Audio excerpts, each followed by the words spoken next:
krimen sa trabaho ng biktima. Saksi, si Femari Dumabo ng GMA Regional TV. Nakuhanan ng CCTV ang lalaking yan na nakapula na kumuha ng improvised barbell at pumasok sa loob ng kwarto ng isang poultry farm sa Barangay Biasong sa Balamban, Cebu. Maririnig ang hiyaw ng isang lalaki. Ibinagsak na pala ng lalaking nakapula ang dalang barbell sa kasamahan niya sa poultry farm. Ang biktima nakahandusay sa sahig malapit sa pintuan.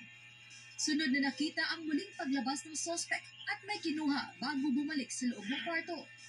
Ayon sa pulisya, kumuha ng kutsilyo ang suspect na ginamit niya sa pananaksak sa biktima. Matapos isagawa ang krimen, umalis na lang ang suspect palabas ng compound na tila walang anumang nangyari.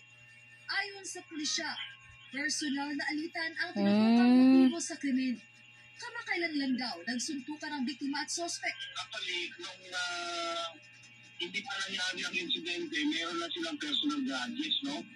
Kasi ang victim natin is from Negros Oriental and ang ating victim, ang ating suspect is from Leyte. So, meron silang differences, hindi siguro sila nagkakaintindihan.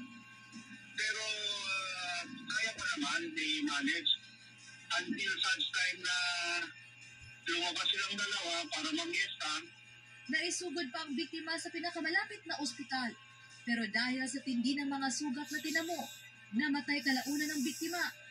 Nakikipag-ugnayan na ang pulisya sa iba pang police station para maaresto ang at-large na suspect.